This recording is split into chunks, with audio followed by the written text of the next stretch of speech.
योगी सरकार 2O के वापस आने के बाद से बीजेपी के जो मुस्लिम समर्थक हैं उन पर हमले बढ़े हैं, उनकी मुश्किलें बढ़ी हैं। ताजा तरीन मामला भले ही मुरादाबाद का हो, जहां आरएसएस के पथ संचलन में शामिल हुए एक डॉक्टर के खिलाफ न सिर्फ फतवा हुआ है बल्कि उन्हें जान से मारने की धमकी मिली है। लेकिन सिर्फ मर्द ही नहीं, कई जगह महिला बीजेपी समर्थकों को भी मुश्किलों का सामना करना पड़ा है।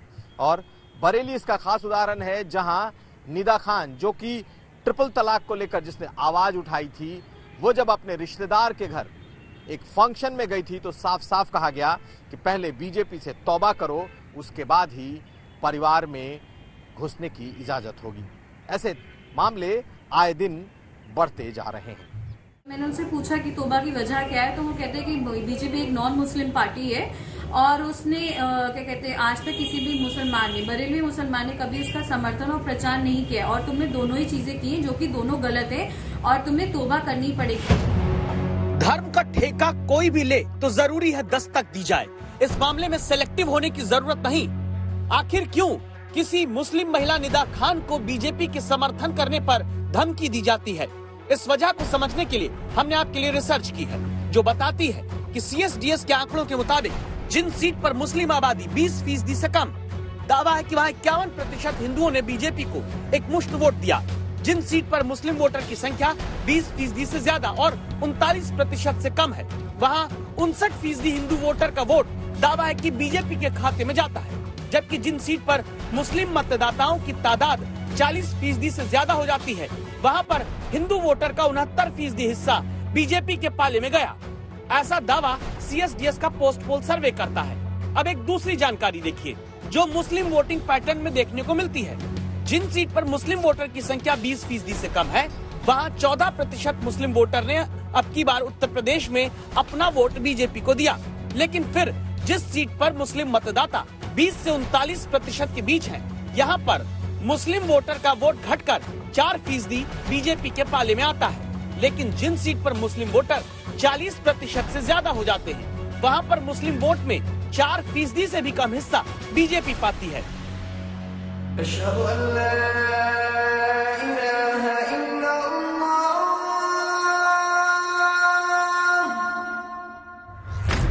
इन दो आंकड़ों से ये बात पता चलती है कि जितना मुस्लिम आबादी किसी सीट पर बढ़ती है, वहाँ उतना ही ज्यादा हिंदू वोट बीजेपी के पाले में जाता है, लेकिन मुस्लिम वोट कम होने लगता है। कैसी वोटिंग पैटर्न में बदलाव का डर कुछ लोगों को लगता है जब कोई बाबर अपने घर पर बीजेपी का झंडा लगाकर बीजेपी की खुशी में मिठाई बांटता है, जब कोई डॉक्टर निजामी संघ के पथ संचलन पर फूल बरसा देते हैं, जब कोई निदा खान बीजेपी के लिए खुश हो जाती है, जब कोई शाहरुख सैफी सोशल मीडिया में बीजेपी के समर्थन में पोस्ट डाल देते हैं।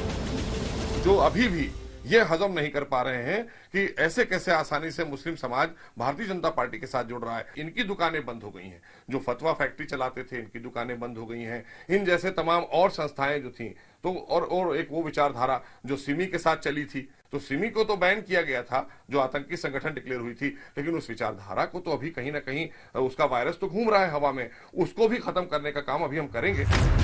तो क्या धर्म के नाम पर छोड़ा हुआ कोई वायरस है जिसके कारण कानपुर में शकील अहमद की तरह कोई मुस्लिम नागरिक बीजेपी का झंडा अपने घर पर लगाता दिखता है तो कुछ लोगों को ये बात बुरी लगती है, इतनी बुरी कि वो जान से मारने की धमकी देने लगते हैं। मैंने बीजेपी का झंडा अपने घर के छत पे लगा दिया, जिससे उनको बहुत तकलीफ हुई और एक दिन उन लोगों ने उस झंडे को नोचकर फेंक दिया।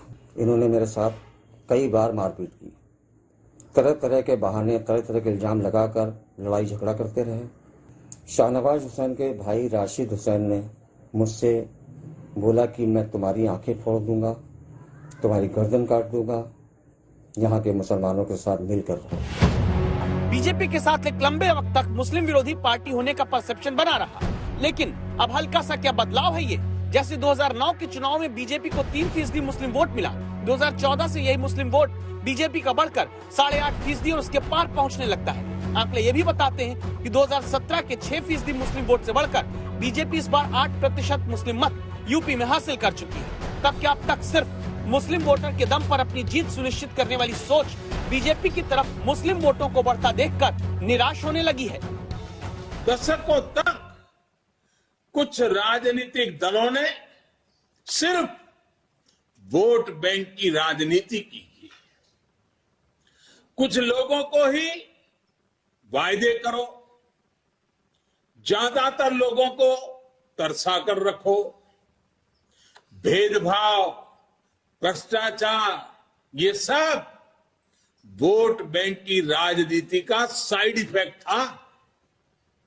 लेकिन भाजपा ने इस वोट बैंक की राजनीति को ना सिर्फ टक्कर दी है, बल्कि इसके नुकसान देशवासियों को समझाने में भी सफल रही। यूपी में जो लोग मुस्लिम नागरिकों के बीजेपी के समर्थन में आवाज उठाने, वोट देने, लड्डू बांटने, झंडा लगाने के बाद कट्टरता से इनका विरोध कर रहे हैं, उन पर कार्रवाई प्रशासन कर रहा है। जरूरी यह है कि विरोध का अपराध बंद हो, ताकि किसी मुस्लिम नागरिक को किसी भी दल को वोट देने के बाद इस्लाम विरोधी होने का ठप्पा देने वाली ठेकेदारी न चल सके। मुसलमान हूँ और हिंदुस्तानी मुसलमान हूँ, तालिबानी मुसलमान नहीं हूँ। हिंदुस्तानी मुसलमान हूँ और कलमे का शरीक हूँ, रोजे भी रखता हूँ, नमाज भी पढ़ता हूँ, कुरान भी पढ़ता हूँ। कुमार अभिषेक, लखनऊ आज तक।